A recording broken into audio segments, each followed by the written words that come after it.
السلام عليكم شباب. اليوم جبنا لكم فيديو جديد من قناة مصطفى جيمنج. واليوم يا شباب جايبين لكم بعض التسريبات اللي هتنزل في التحديث القادم في لعبة ببجي موبايل يا شباب. وعشان تعرف كل الاضافات اللي هتنزل يا صديقي تابع الفيديو للاخر. وقبل ما نبدأ الفيديو يا شباب احب اقول لكم رمضان كريم علينا وعليكم. ويلا يا شباب نبتدي بالتسريبات اللي هتنزل في التحديث القادم يا شباب. واول حاجة يا شباب هتنزل في اللعبة او هتتغير يا شباب. حاجة يا شباب راح تتغير في داخل اللعبة زي ما انتم شايفين يا شباب. الخلفية هتبقى بيضة وهيغيروا اللوبي وهيغيروا الزراير وهيغيروا يا شباب كل حاجة في اللعبة. يعني اللعبة يا شباب هيطوروا فيها وهيغيروها بنسبة 180 درجة يا شباب. وتاني حاجة معانا يا شباب هي لبسة الغراب راح تنزل معنا في التحديث القادم يا شباب. وزي ما انتم شايفين يا شباب الاضافات الاسطورية اللي راح تنزل في اللعبة. واكبر غلطة عملتها الشركة بخصوص التحديث ديت انه بترجع السكنات القديمة مثل سكن الغراب.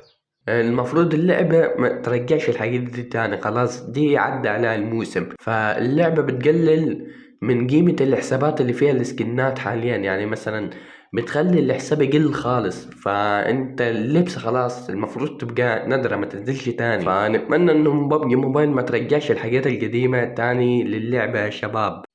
والاضافات اللي انتوا شايفينها دي يا شباب بخصوص الذكرى السنوية الثامنة يا شباب للعبة. اللعبة لها 8 سنين نازلة، فلازم يا شباب تهتم بالتفاصيل وكده، والمطورين هيكونوا افضل 100 مرة. يعني ده 8 سنين يعني، فالمطور بيفرق في التطوير وكل حاجة. ويا شباب زي ما انتوا شايفين في بعض التسريبات اللي بتقول انه الوينر باس راح يبقى ب60 شدة، يعني بخصوص الذكرى السنوية الثامنة يا شباب. فراح يبقى في تخفيض على الوينر باس، وده مجرد يا شباب توقع او تسريب يا شباب. من زي ما انتوا شايفين ده مجرد تسريب. فاول حاجة يا شباب دي بعض السكنات اللي راح تنزل في التحديث القادم. زي ما انتم شايفين يا شباب دي بعض السكنات اللي راح تنزل لكم في التحديث القادم. وزي ما انتم شايفين زي ما قلت لكم 60 شدة بدل من 720. فالله اعلم يا شباب ده مجرد تسريب، فاحتمال كبير راح ينزل بقى ب60 شدة، لانه زي ما انتم شايفين الذكرى السنوية الثامنة يا شباب، فاللعبة بتهتم في الذكرى. واهم حاجة للعبة هي كل ذكرى لازم تهتم تجيب هدايا للمتابعين او اللي محملين اللعبة. فلازم يا شباب اللعبة تدي هدايا لكل اللي بيلعبوا اللعبة يا شباب، او لكل اللاعبين في لعبة ببجي موبايل او اي لعبة تانية، مش ضروري لعبة ببجي موبايل. ودي يا شباب بعض القدرات اللي راح تنزل في التحديث القادم. دي يا شباب زي ما انتوا شايفين يا شباب دي بعض القدرات، يعني دي مجرد يا شباب تسريبات، ومش هقدر اشرح لكم القدرة او اي حاجة غير لما تنزل في التحديث. دي يا شباب دي مجرد تسريبات، يعني احنا ما شفناه جيم بلاي او اي حاجة، دي مجرد صور. فزي ما انتم شايفين يا شباب هات التسريبات يا شباب او الحاجات اللي راح تنزل في التحديث القادم. فيا شباب هي دي كل القدرات اللي راح تنزل في التحديث القادم. يعني اهم حاجة هي التحديث عبارة عن قدرات يا شباب زي ما انتم شايفين، وبعض الاضافات اللي راح تنزل.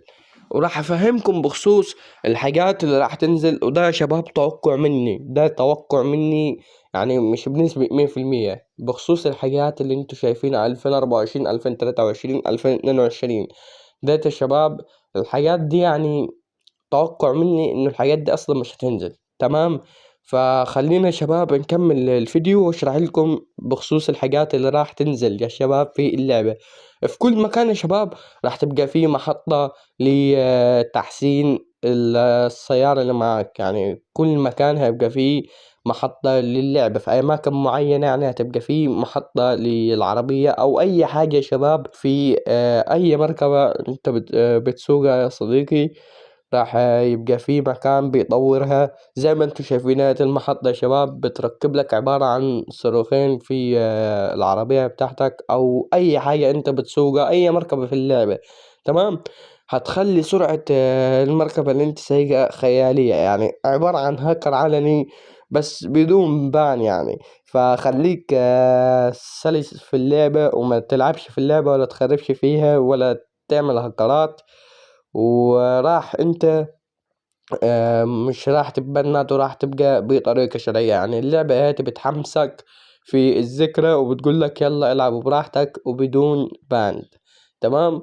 هاتي يا شباب الإضافات الأسطورية. وفي يا شباب بعض التسريبات زي ما انتم شايفين راح تتغير من مناظر المباني يا شباب. في بعض المباني القديمة وكده راح يتعدل من شكلها وكده يا شباب. فاللعبة يا شباب مهتمة على الآخر يا شباب عشان دي الذكرى وكمان ال60 شدة بتوع الوينر باس. فده يا شباب مجرد تسريب بتاع الوينر باس، بس هو احتمال كبير انه راح ينزل ب60 شدة فعلا. الحماية دي عبارة عن انه بتقلل الدمج تبعك، يعني بنسبة مثلا بدل ما يبقى الدمج بنسبة 100% راح يبقى بنسبة 80% يا صديقي. فالقدرات يا شباب أسطورية زي ما انتم شايفين.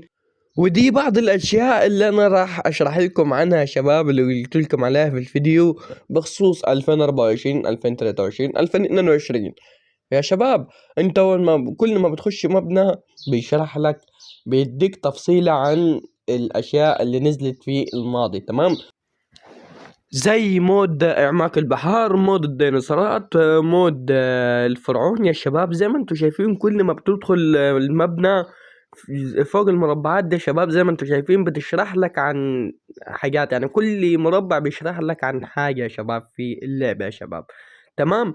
فيا شباب التوقع تبع يا شباب انه الحاجات دي مش هتنزل. يعني اللعبة بتشرح لك زي ايه احنا عملنا ايه خلال ال8 سنين اللي فاتوا. يعني بيقول لك شوف احنا عملنا ايه خلال ال8 سنين اللي فاتوا، استنى مثلا عشان تشوف الافضل. تمام. يعني بيقول لك احنا عملنا خلال ال8 سنين الفرعون وعملنا اعماق البحار وعملنا الديناصورات.